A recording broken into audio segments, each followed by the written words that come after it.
जय माता दी। मेरे सभी प्यारे दोस्तों, मैं लक्ष्मी शर्मा बड़ों को चरण स्पर्श, छोटों को प्यार और बराबर वालों को दिल से नमस्कार करती हूँ।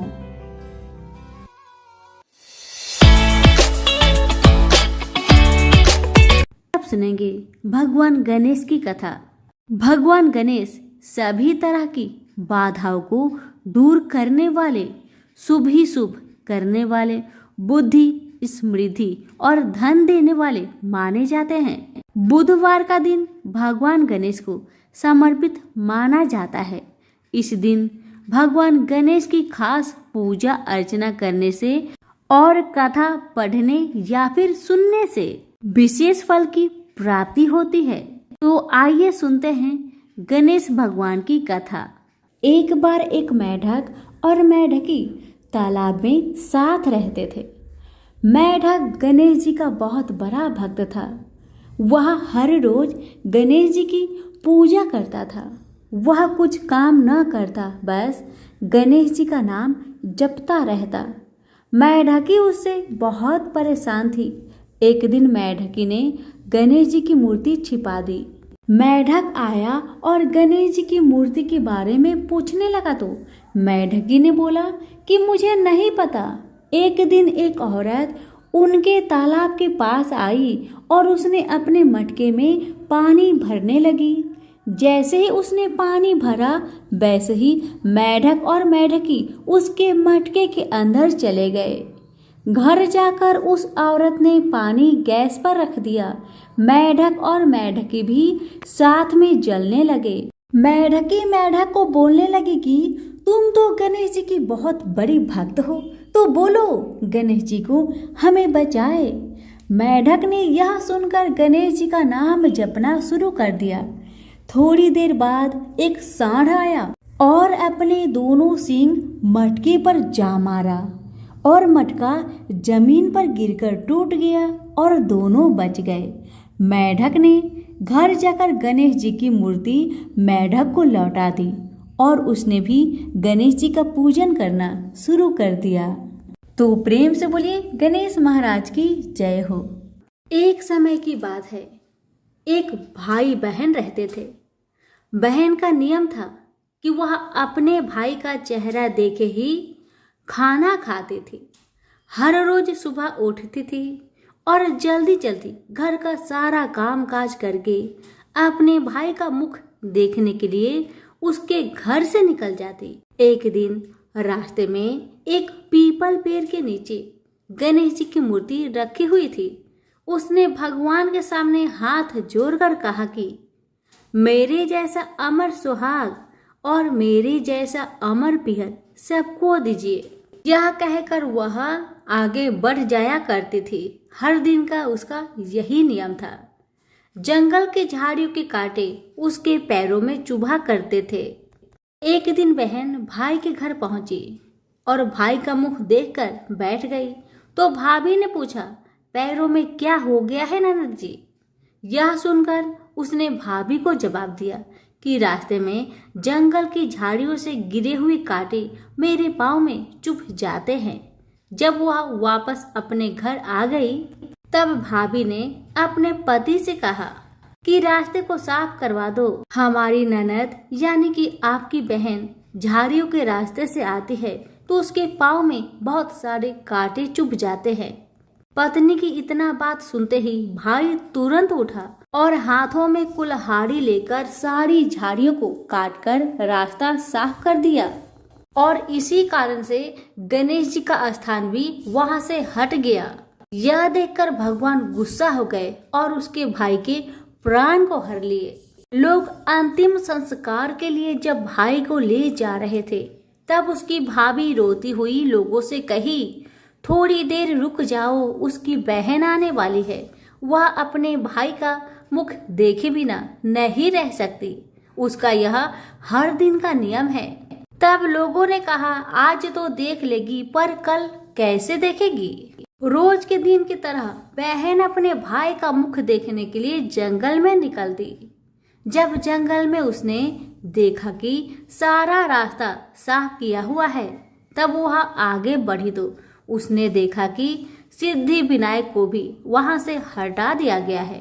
तब उसने जाने से पहले गणेश जी को एक अच्छे स्थान पर रखकर उन्हें स्थान दिया और हाथ जोड़कर बोली, हे गणेश महाराज, मेरे जैसा अमर सुहाग और मेरे जैसा अमर पिहर सबको देना। और फिर इतना कहकर आगे निकल गई।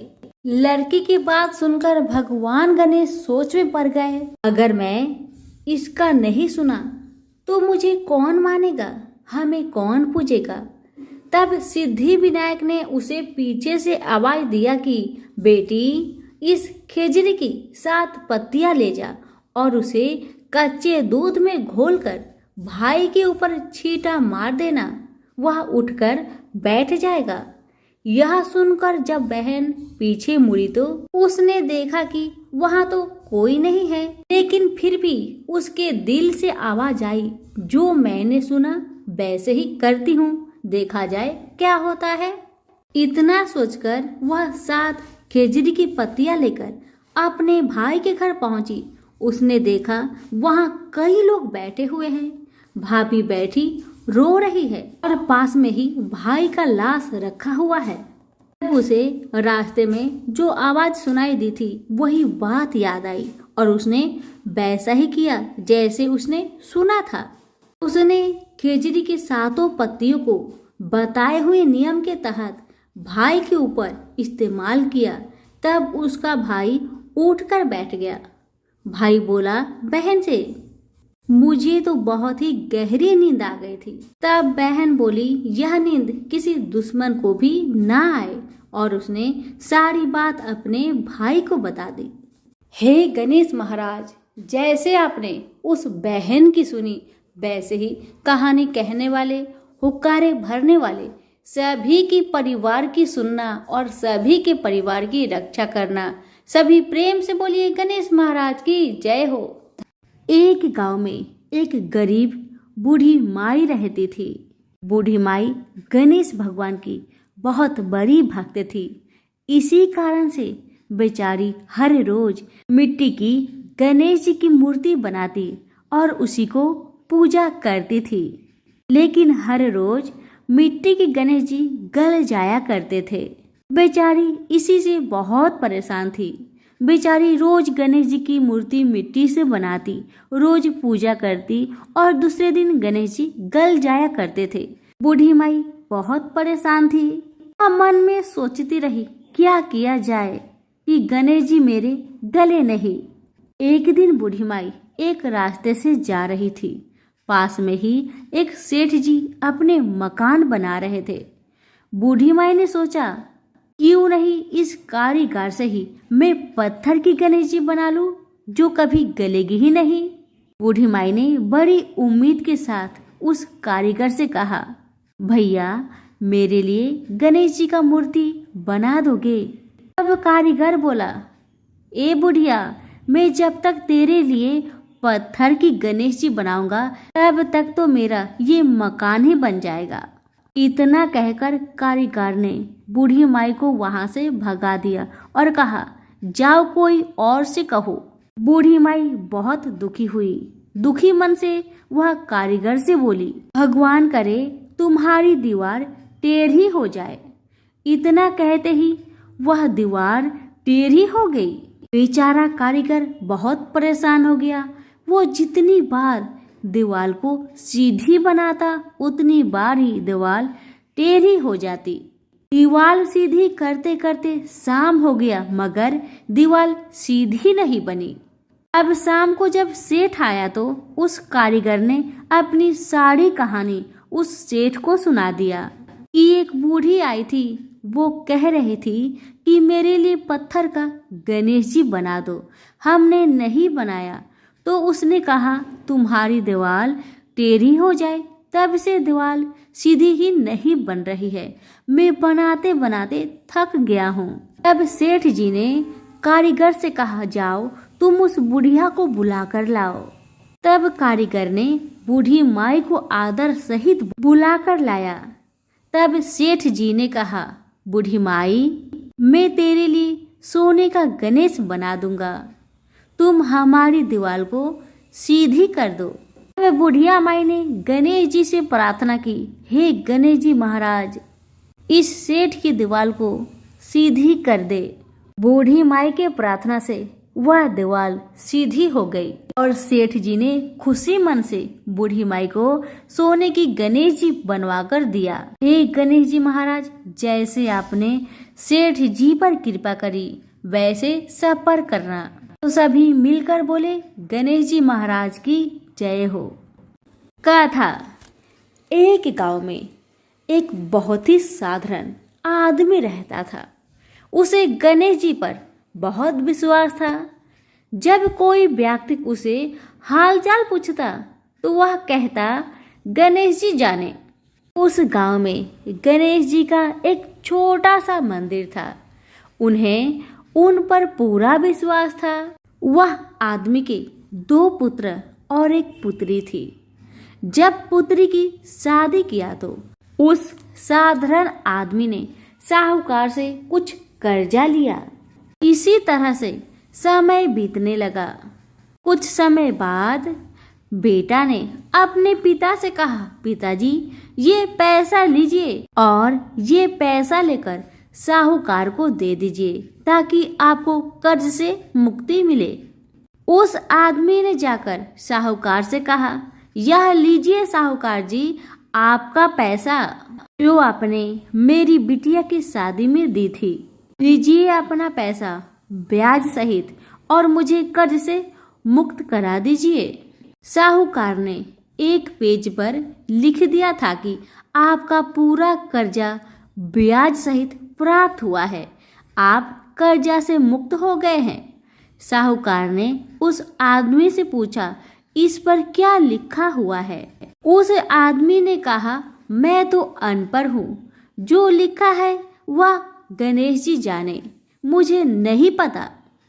साहूकार समझ गया कि व्यक्ति बहुत सीधा है। उनके मन में लोभ आ गया। साहूकार ने उस आदमी को कहा, अंदर जाकर एक गिलास पानी लेकर आओ। इसी बीच में साहूकार ने उस पर्ची को हटाकर एक पर्ची लिख दिया कि अभी मेरा कर्जा बाकी है। अंदर से व्यक्ति आया और पर्ची लेकर चला गया। कुछ दिन बाद साहूकार पैसा मांगने पहुंच गया। तब उस आदमी ने कहा कि यह बात गलत है, मैंने आपको पैसा दे दिया था। मामला कोर्ट में चला गया। तब उस व्यक्ति को बुलाया गया। उस व्यक्ति ने जज साहब से अपनी सारी कहानी सुनाई कि उसने कैसे साहूकार को पैसा लौटाया था, लेकिन उस व्यक्ति के पास कोई सबूत नहीं था। वह सिर्फ एक ही बात कह रहा था कि मेरे गणेश जी जाने, मेरे गणेश जी जाने। अब जज साहब ने उस व्यक्ति से पूछा, क्या तुम्हारा कोई गवाह है जिसने तुम्हें साहूकार को पैसे देते वक्त देखा था? तब उस व्यक्ति ने कहा, हाँ, मेरे गणेश जी है, मेरे भगवान जी है, मुझे पैसे देते हुए साहूकार को देखा था। जज साहब ने कहा, ठीक है, तो गणेश को बुलाया जाए।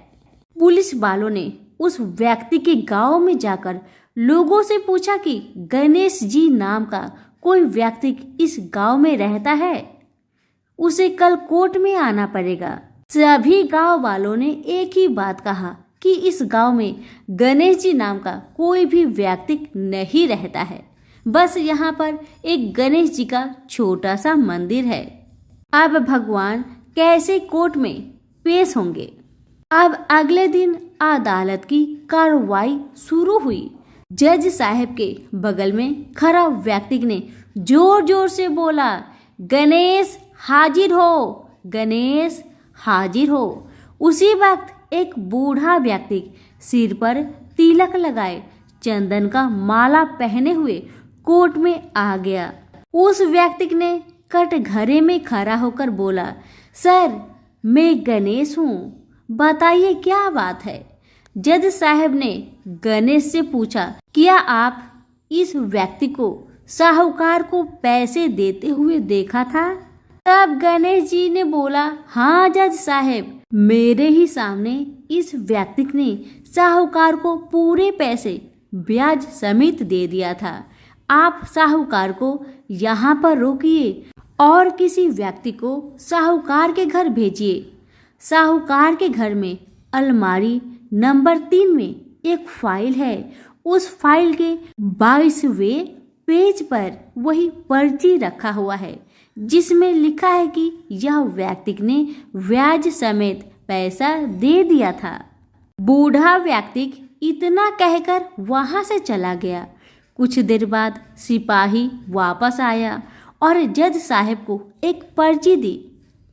यह पर्ची जिसमें लिखा हुआ था कि पूरा पैसा ब्याज समेत मिल गया। जज साहब ने कहा, गणेश कहाँ गया, उनको बुलाया जाए। अब तो गणेश जी कहीं दिखाई नहीं दिए। अगले दिन जज साहब उस व्यक्ति के गांव में गया। पूरे गांव की छानबीन कर ली पर कहीं भी वह वृद्ध आदमी इस गांव में नहीं मिला।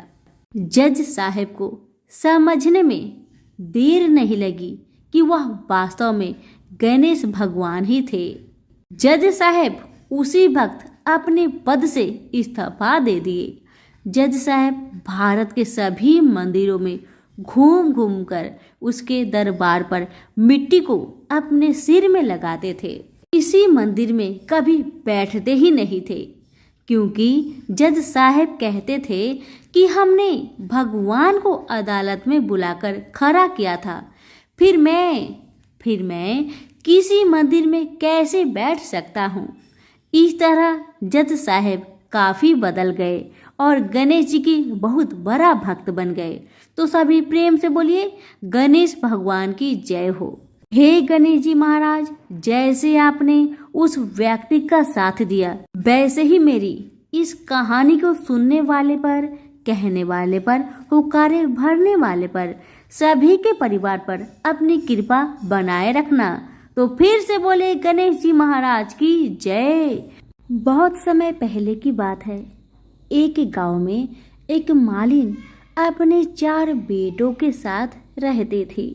उस मालिन की पति की मृत्यु हो चुकी थी और उसकी सास उसे बहुत ताने मारती थी, दिन रात बातें सुनाया करती थी। इसी तरह दुख से जीवन बीतने लगा। एक दिन की बात है, सास ने मालिन और उसके 4 बेटे को घर से निकाल दिया। मालिन और उसके 4 बच्चे चलते चलते जंगल में एक पेड़ के नीचे बैठ गए और उसी से थोड़ी सी दूर में एक गणेश जी का भव्य मंदिर था। लोग वहां भगवान के दर्शन के लिए आते, पूजा पाठ करते, प्रसाद चढ़ाते और लोगों को बांटते थे और मालिन और उसके बच्चे को प्रसाद दे जाते थे और उसी प्रसाद को खाकर मालिन और उसका बच्चे का गुजारा चल जाता था। एक दिन मालिन ने सोचा, अगर हम मंदिर के बाहर फूलों की माला बेचेंगे या कुछ फूल बेचेंगे तो हमारी कमाई भी हो जाएगी और हमारा गुजारा भी हो जाएगा। ऐसा सोचकर दूसरे दिन मालिन अपने बच्चों के साथ जंगल में गई और ढेर सारा फूल तोड़कर लाई, माला बनाई और कुछ फूलों को ऐसे ही टोकरी में लेके मंदिर के सामने बैठ गई। अब तो उनकी बिक्री अच्छी होने लगी। इतना आमदनी होने लगा कि उन्हीं पैसे से उन लोगों ने एक छोटा सा दुकान और घर खरीद लिया। अब तो मालिन और उनके बच्चे अपने दुकान में फूल माला के साथ साथ पूजा के सारी सामग्री भी रखने लगे। अब तो हर रोज मालिन और उसके बेटे पहले गणेश जी की पूजन करते, फिर अपने दुकान को लगाते थे। इस कारण मालिन और उसका बेटा पर गणेश जी का बहुत कृपा था। उसी मंदिर में एक राजकुमारी गणेश जी के दर्शन को रोज आया करती थी। उसने जब मालिन के बेटे को देखा तो उसे मालिन का बेटा पसंद आ गया क्योंकि मालिन का बेटा बहुत सुंदर था। अब राजकुमारी महल में जाने के बाद अपनी भाभी से कहने लगी, भाभी मुझे एक लड़का पसंद आ गया है, मैं उसी से विवाह करूंगी। तब भाभी ने कहा, वह लड़का कहाँ रहता है, उसका घर कहाँ है? तब राजकुमारी ने कहा, वह लड़का पास ही में जो गणेश जी का मंदिर है, वहीं पर उसका छोटा मोटा फूल का दुकान है, जिसमें वह लड़का और उसकी माता फूल और पूजन की सामग्री बेचा करते हैं। यह सुनकर उसकी भाभी ने कहा, ऐसा कैसे हो सकता है? एक छोटा मोटा फूल बेचने वाले से तुम्हारा शादी कभी नहीं हो सकता। तुम्हारे पिताजी एक राजा है और वह इस विवाह की मंजूरी कभी नहीं देंगे। पर राजकुमारी ने मन ही मन में सोच लिया था, विवाह करेगी तो उसी लड़के से करेगी, अन्यथा नहीं करेगी। अब उसकी भाभी ने राजा को सारी बात बताई। वह इस विवाह के लिए राजी हो गए। गणेश जी के आशीर्वाद से दोनों का विवाह धूमधाम से की गई। मालिन ने सबसे पहले वर वधू को गणेश जी का दर्शन कराकर उनका आशीर्वाद दिलाया। दूसरी तरफ मालिन की सास को खाने के लिए लाले पड़ गए थे। बेचारी ढूंढते हुए उसकी दुकान पर आई और उसके बेटे से बोली कि मुझे काम पर रख लो, मैं तुम लोगों का सारा काम कर दिया करूंगी। मालिन का बेटा अपनी दादी माँ को पहचान नहीं पाया और काम पर रख लिया। कुछ ही समय बाद मालिन भी वहाँ आई और अपनी सास को वहाँ देखा तो उसके बेटे ने बताया कि मैंने इनको काम पर रखा है। मालिन बोली, सासू जी, यह आपका पोता है और ये दुकान आपकी ही है। आप तो पोते को आशीर्वाद दो और सुख भोगो। अब सासू माँ ने अपने बहू बेटे से माफी मांगी। अब सब सुखपूर्वक रहने लगे। सभी प्रेम से बोले, गणेश भगवान की जय।